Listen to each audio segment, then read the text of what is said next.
जहां जितनी आबादी नहीं है उससे ज्यादा लोगों के पास साइकिलें हैं। हालांकि इनके पास पैसों की कोई कमी नहीं, लेकिन यहाँ के लोग अपने ऑफिस, बाजार या फिर रिश्तेदारों के घर भी साइकिल से ही मिलने जाते हैं।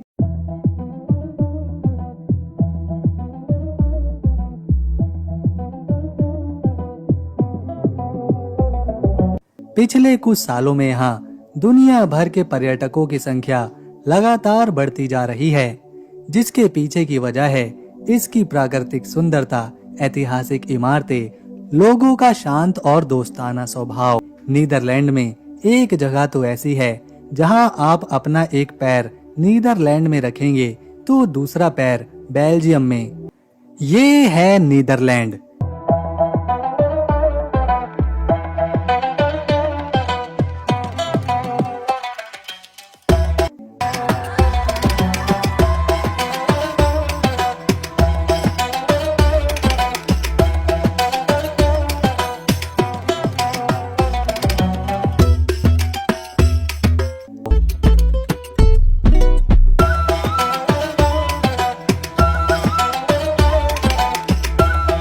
नीदरलैंड के लोगों को दुनिया में सबसे लंबा माना जाता है। यहाँ के पुरुषों की औसतन हाइट 6 फीट तो महिलाओं की 5 फीट 7 इंच रहती है। इस वीडियो में हम जानेंगे ये देश कहाँ है, इसके पड़ोसी कौन हैं, यहाँ की जनसंख्या, धर्म, पैसे, राजधानी, लोगों की शिक्षा, जीवन शैली, खान पान, राष्ट्रीय पशु पक्षी, नोबेल पुरस्कार और कुछ बेहद ही सुंदर जगह। लेकिन उससे पहले आपसे एक ही रिक्वेस्ट है, अगर आप वीडियो को एक लाइक करेंगे और चैनल को सब्सक्राइब करेंगे तो हमारे पूरे दिन की मेहनत सफल रहेगी।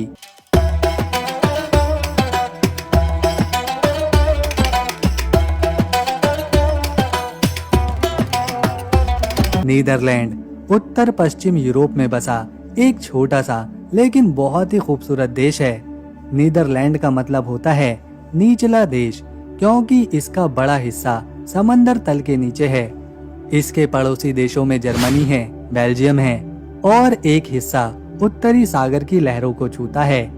देश का कुल क्षेत्रफल 41,850 स्क्वायर किलोमीटर है, लेकिन चौंकाने वाली बात यह है कि इसका 26% हिस्सा समुद्र तल से नीचे है, जिसे पोल्डर्स कहा जाता है।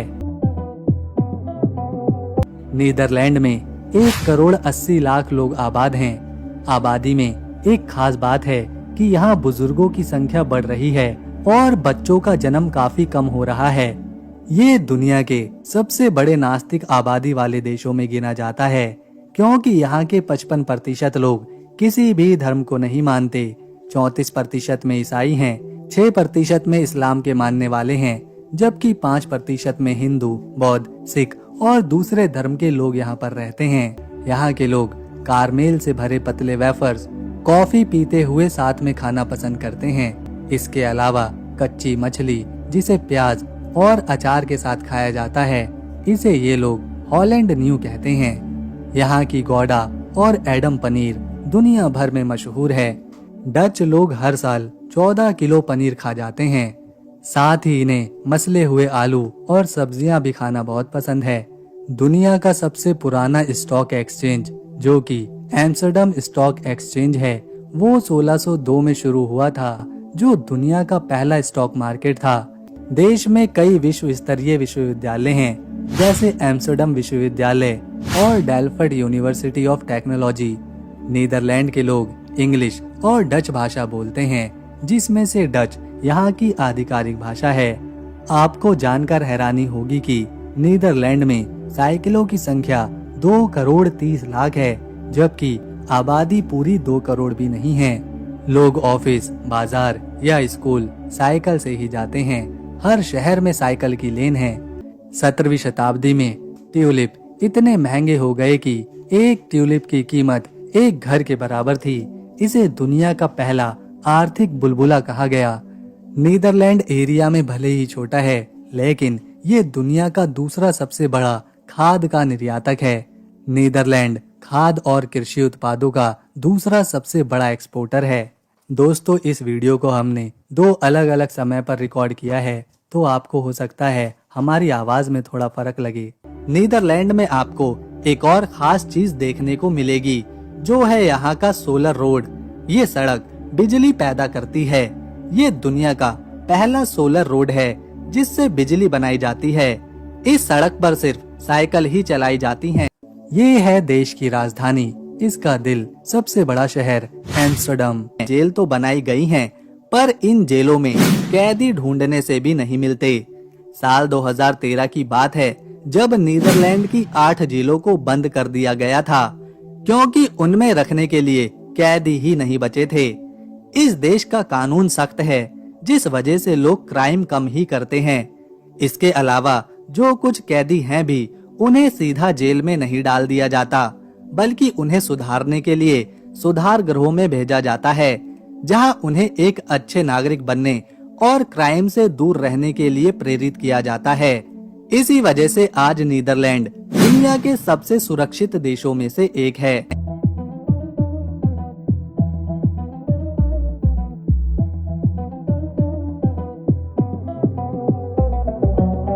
नीदरलैंड की राजधानी एम्स्टर्डम, जो देश का सबसे बड़ा और सबसे जीवित शहर है, इसका इतिहास 12वीं शताब्दी से शुरू होता है, जब ये एक छोटा सा मछली पकड़ने वाला गांव था।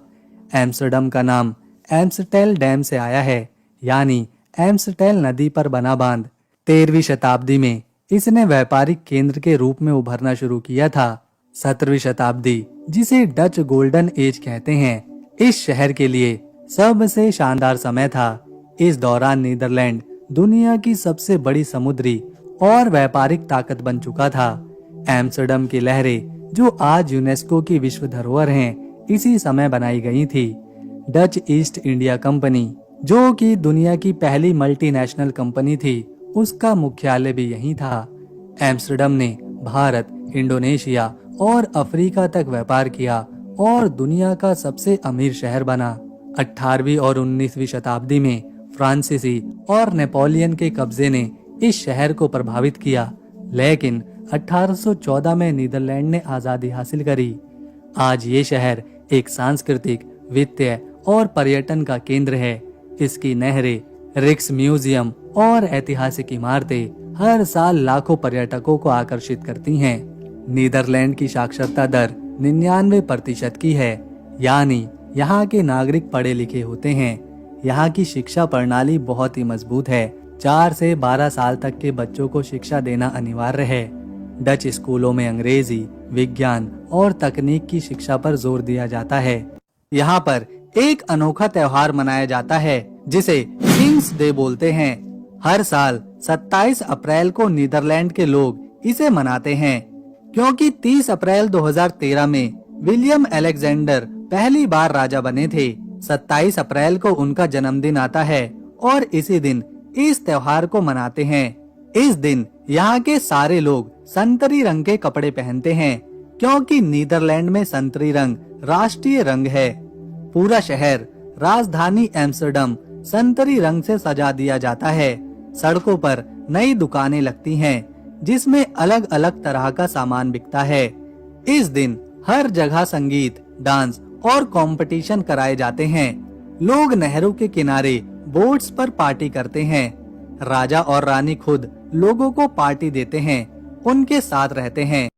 अब तक नीदरलैंड ने 6 नोबेल प्राइज अपने नाम किए हैं। साल 1976 में विलियम फ्रेडरिक ने लिटरेचर में नोबेल प्राइज जीता था। इससे पहले साल 1953 में फ्रिट्ज जर्निक ने फिजिक्स में नोबेल प्राइज जीता। इन्होंने फेज कॉन्ट्रास्ट माइक्रोस्कोपी टेक्निक बनाई थी। इससे भी पहले 1901 में वॉन हॉफ ने केमिस्ट्री में नोबेल प्राइज जीता था।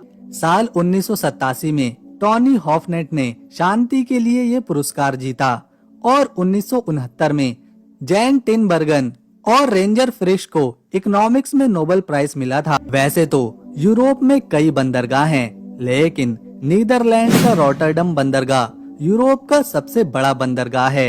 ये बंदरगाह समंदर से 40 किलोमीटर तक लगा हुआ है।